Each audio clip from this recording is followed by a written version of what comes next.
عزت محفوظ ہوتی ہے، جب عزت نہ رہے پھر امن ہوتا نہیں۔ فرمایا ماں گھر میں رہتی ہے کہ بھائی بھائی کے گھر جائے اور بغیر اجازت کے جائے، گھر میں بھابھی ہے، گھر میں بھتیجیاں ہیں، بے شک بھتیجیوں کا رشتہ عزت والا رشتہ ہے، لیکن بغیر اجازت کے داخل ہونا شریعت اس کی اجازت نہیں دیتا۔ کیسے آپ مسلمان ہیں؟ ہم نے پڑوسی کے گھر بھی جانا ہو، کہتے ہیں جی اپنا ہی گھر ہے، آ جاؤ، خرکان دی کوئی لوڑ نہیں۔ اور مولوی صاحب کسی کے گھر چلے جائیں، مولوی صاحب اپنا ہی گھر سمجھو۔ بھائی شریعت تو کہتی ہے ماں کے گھر میں جانا ہے تو پھر بھی اجازت نہیں۔ پیر صاحب آ رہے ہیں بغیر اجازت کے جا رہے ہیں۔ جس نے اپنی ذات پہ اسلام کو نافذ نہ کیا، اس نے تمہیں ہدایت کا راستہ کہاں پہ بتانا ہے؟ اس نے ہدایت کی طرف تمہاری رہنمائی کیسے کرنی ہے؟ بے شک بھتیجیوں کا رشتہ عزت والا رشتہ ہے، لیکن بغیر اجازت کے داخل ہونا شریعت اس کی اجازت نہیں دیتا۔ کیسے آپ مسلمان ہیں؟ ہم نے پڑوسی کے گھر بھی جانا ہو، کہتے ہیں جی اپنا ہی گھر ہے، آ جاؤ، خرکان دی کوئی لوڑ نہیں۔ اور مولوی صاحب کسی کے گھر چلے جائیں، مولوی صاحب اپنا ہی گھر سمجھو۔ بھائی شریعت تو کہتی ہے ماں کے گھر میں جانا ہے تو پھر بھی اجازت نہیں۔ پیر صاحب آ رہے ہیں بغیر اجازت کے جا رہے ہیں۔ جس نے اپنی ذات پہ اسلام کو نافذ نہ کیا، اس نے تمہیں ہدایت کا راستہ کہاں پہ بتانا ہے؟ اس نے ہدایت کی طرف تمہاری رہنمائی کیسے کرنی ہے؟ دین اسلام نے بتایا ہے کہ اپنے اندر حیا پیدا کرو۔ کسی نے کہیے نا حیا پیدا کر، وہ سمجھتا کرے میں گال کر دے دی۔ یہ لفظ برا نہیں ہے، حیا لفظ برا نہیں ہے، حیا لفظ مہذب لفظ ہے، عزت والا لفظ ہے۔ اللہ نے خود اپنے لیے یہ لفظ استعمال کیا، نبی پاک نے اللہ کے لیے حیا کا لفظ استعمال کیا ہے۔ اور حضرات ذی وقار نبی پاک نے کیا ارشاد فرمایا؟ حضرت عبداللہ بن مسعود سے روایت، فرمایا استحیوا من اللہ حق الحیا، لوگوں اللہ سے حیا کرو جس طرح اس سے حیا کرنے کا حق ہے۔ صحابہ کیا ارشاد فرماتے ہیں؟ قلنا یا رسول اللہ انا نستحیی والحمدللہ، اللہ کا شکر ہے ہم اللہ سے حیا کرتے ہیں۔ فرمایا کالا ذاکا لیس ذاکا، اس طرح نہیں بلکہ حیا کیا ہے؟ ولیکن، اور لیکن اللہ سے حیا کا کیا مطلب ہے؟ فرمایا تو اپنے سر کی اور سر کے ارد گرد جو اعضاء ہیں اس کی حفاظت کر۔ اب سر کے ارد گرد کیا ہے؟ کان ہے۔ سر کے ارد گرد کیا ہے؟ آنکھیں۔ سر کے اندر کیا ہے؟ دماغ ہے۔ سر کے اندر زبان، کانوں سے اللہ کی نافرمانی والی چیزیں مت سننا، اس کا نام حیا ہے۔ زبان سے اللہ کی نافرمانی والی گفتگو نہ کرنا، یہ حیا ہے۔ آنکھوں سے اللہ کی ناپسندیدہ چیزیں نہ دیکھنا، یہ حیا ہے۔ جو بندہ آنکھوں سے بے حیائی دیکھے، کانوں سے بے حیائی سنے، اور حضرات ذی وقار اپنی زبان سے بے حیائی والی گفتگو کرے، اس نے اللہ کی حیا کی نہیں۔ حیا کرنے والا بندہ کانوں سے ذو معنی گفتگو سنتا ہی نہیں، اور اللہ سے حیا کرنے والا بندہ کبھی بھی اپنے منہ سے، اپنی زبان سے گندی گفتگو، بے حیائی والی گفتگو نہیں کرتا۔ اور اللہ سے ڈرنے والا، اللہ سے حیا کرنے والا کبھی بھی اپنی آنکھوں سے غیر محرم کو دیکھتا نہیں۔ جہاں پہ شریعت نے عورتوں کو نظریں جھکانے کا حکم دیا ہے، وہاں پہ مردوں کو بھی نظریں جھکانے کا حکم دیا ہے۔ اور حضرات ذی وقار نبی پاک نے ارشاد فرمایا، اور تم اپنے پیٹ اور جو کچھ اس کے اندر ہے اس کی حفاظت کرو۔ پیٹ اور پیٹ کے اندر جو کچھ ہے اس کی حفاظت کرو۔ تمہارے پیٹ کے اندر بے حیائی سے کمائی ہوئی جو خوراک ہے وہ نہیں آنی چاہیے۔ تمہارے دل کے اندر برے احساسات نہیں ہونے چاہیے۔ تمہارے دل کے اندر بے حیائی والے جذبات نہیں ہونے چاہیے. فرمایا پیٹ اور پیٹ کے اندر جو چیزیں ہیں ان کی حفاظت کرو. آگے کیا ارشاد فرمایا؟ موت اور ہڈیوں کے گل سڑ جانے کو یاد کرو، کہ موت کو ہر وقت یاد کرتے رہو. جس بندے کے ذہن کے اندر موت ہوگی وہ غیر محرم کو دیکھنے کے لیے ڈرے گا، وہ کسی کے ساتھ بےہودہ گفتگو کرنے سے ڈرے گا، وہ ڈرامے دیکھنے سے، فلمیں دیکھنے سے ڈرے گا. فرمایا موت کو اور ہڈیوں کے گل سڑ جانے کو یاد رکھو. موت کو نہیں بندے کو بولنا چاہیے. آگے کیا ارشاد فرمایا؟ اور جسے آخرت کی چاہت ہو وہ دنیا کی زینت کو ترک کر دے. اگر آخرت کی چاہت ہے تو پھر دنیا کو حقیر ہی سمجھو، دنیا کی نمود و نمائش میں مت پڑو. فرمایا جو یہ کام کر لیتا ہے اس نے اللہ سے حیا کرنے کا حق ادا کر دیا. جس نے یہ سارے کام کر لیے اس نے اللہ سے حیا کرنے کا حق ادا کر دیا. استحیوا من اللہ، لوگوں اللہ سے حیا کرو جس طرح اس سے حیا کرنے کا حق ہے. اگر اللہ سے حیا کرو گے پھر ہی کامیاب ہو، پھر ہی فلاح تمہارا مقدر ہے. اور بندہ اگر اللہ سے حیا نہ کرے تو پھر بندہ کامیاب نہیں. حیا کسے کہتے ہیں؟ ایک اور مثال سنیے. اہل علم کہتے ہیں حیا یہ ہے، زید بن ثابت رضی اللہ تعالیٰ عنہ سے مروی ہے، کہتے ہیں حیا یہ ہے بندہ اللہ کی نعمتیں یاد کرے. بندہ اللہ کی نعمتیں یاد کرے، اللہ نے اس پہ کیا کیا نعمت کی ہے، اللہ نے کیا کیا نعمت کی ہے وہ یاد کرے.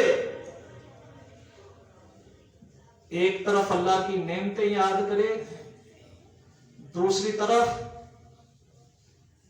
اللہ کی جو اس سے نافرمانیاں ہوتی ہیں وہ یاد کرے. ایک طرف اللہ کی نعمتیں، دوسری طرف جو اللہ کی نافرمانیاں ہوتی ہیں اس کو یاد کرے. جب دونوں کو یاد کرے گا دل کے اندر جو کیفیت پیدا ہوگی نا اس کو حیا کہتے ہیں. اللہ بندہ دیکھے اللہ نے مجھے ہاتھ دیے ہیں، مجھے اللہ نے معذوری سے بچایا ہے، میں چلتا پھرتا ہوں، میں بولتا ہوں، میں دیکھتا ہوں، میں سنتا ہوں. اللہ نے پہننے کے لیے لباس دیا ہے، اللہ رب العالمین نے اولاد دی ہے، اللہ نے اپنا گھر دیا ہے، اللہ نے گاڑی دی ہے، اللہ نے یہ نعمت مجھ پہ کی ہے، یہ نعمت کی ہے. یہ سوچ رہے ساتھ سوچے ہاں میں نے اللہ کی یہ نافرمانی بھی کی ہے، آج مجھ سے فجر نہیں پڑی گئی، آج مجھ سے ظہر نہیں پڑی گئی، آج مجھ سے عصر نہیں پڑی گئی، آج مجھ سے مغرب نہیں پڑی گئی، آج مجھ سے عشاء نہیں پڑی گئی. اللہ نے مجھے دیکھنے کے لیے آنکھیں دی ہیں، میں رات کو تنہائی میں فلم دیکھتا ہوں.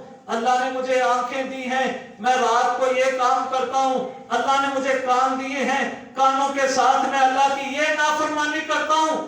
ایک طرف بندہ نعمتیں یاد کرے، دوسری طرف اپنے گناہ یاد کرے، پھر جو کیفیت پیدا ہوتی ہے اس کا نام شرم ہے، اس کا نام شرم ہے، اس کا نام حیا. یہ ہے اللہ سے حیا. اور حضرات ذی وقار رسول اللہ صلی اللہ علیہ وآلہ وسلم نے حیا کی اس قدر فضیلت بیان کی ہے. فرمایا لوگوں الحیاء کلہ خیر، حیا ہے ہی خیر ہے، ساری کی ساری حیا ہے ہی خیر. جہاں پہ حیا ہو وہاں پہ شر نہیں آتا، وہاں پہ برائی نہیں ہوتی. جہاں پہ حیا ہو وہاں پہ خیر ہی ہوتی ہے. فرمایا الحیاء کلہ خیر، حیا ساری کی ساری کیا ہے؟ خیر، بھلائی. اور دوسرے مقام پہ کیا ارشاد فرمایا؟ فرمایا الحیاء لا یأتی الا بخیر. لوگوں حیا کی وجہ سے خیر ہی آئے گی، شر نہیں آئے گا. حیا کی وجہ سے کیا آئے گی؟ خیر. اگر بندہ اپنے گھروں میں پردے کا نظام کر لے تو اس سے خیر ہی آئے گی، اس سے شر نہیں آئے گا۔ اگر بندہ اپنے بیوی بچوں کو کہے آپ نے اسلامی پردہ کرنا ہے تو اس سے کیا خیر نہیں آئے گی؟ خیر ہی آئے گی۔ بندہ کہتا ہے اپنی بیوی کو تو نے میرے بھائیوں سے پردہ کرنا ہے، اس سے کیا آئے گی؟ خیر آئے گی۔ تو نے بہنوئیوں سے پردہ کرنا ہے، کیا آئے گی؟ اس سے خیر آئے گی۔ آپ نے کزنوں سے پردہ کرنا ہے، کیا آئے گی؟ خیر آئے گی اس سے۔ صادق و امین نبی کا پیغام ہے، الحیاء لا یاتی الا بخیر۔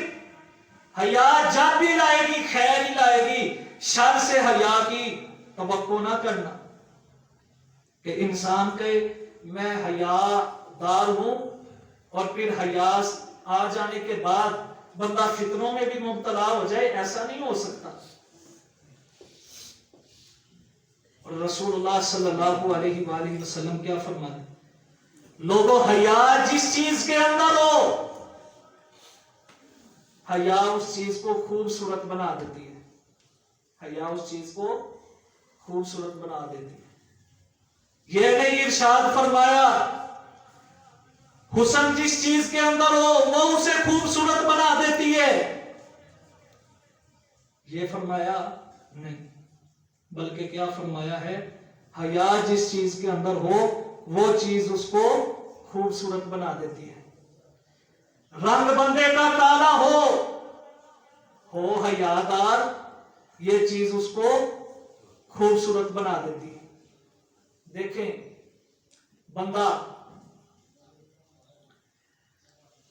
عزت بھی فطرتی طور پہ اس کی کرتا ہے جس کے اندر حیا ہو۔ اب بندہ فاحشہ عورت کو دیکھے،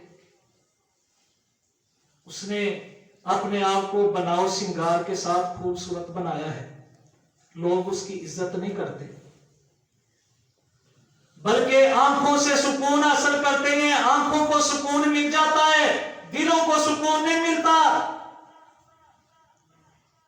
اس کی عزت نہیں بندہ کرتا۔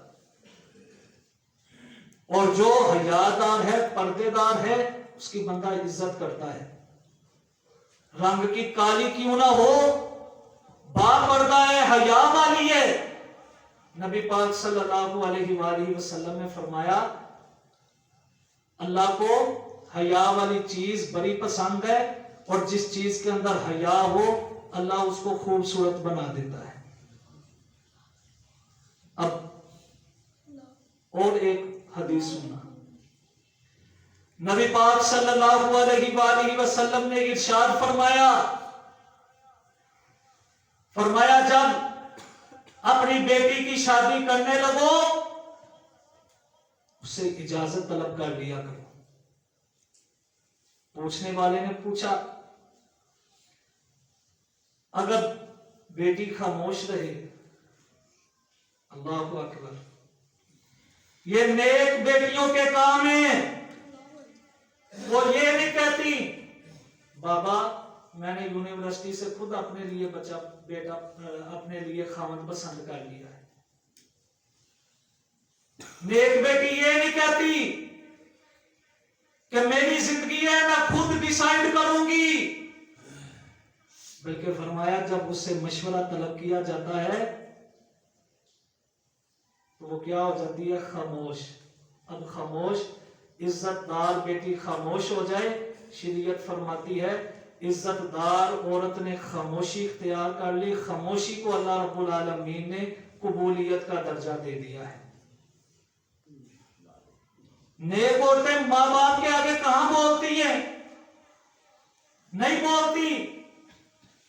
جو تعلیم ماں باپ کے آگے بولنے پہ مجبور کر دے، ایسی تعلیم سے بندہ ان پڑھ ٹھیک ہے، جاہل ٹھیک۔ جو تعلیم بچے کو منہ زور بنا دے، اور آج ہمارا معاشرہ کیا ہے؟ ہمارا معاشرہ اس نہج پہ اور اس سمت پہ چل دوہرا ہے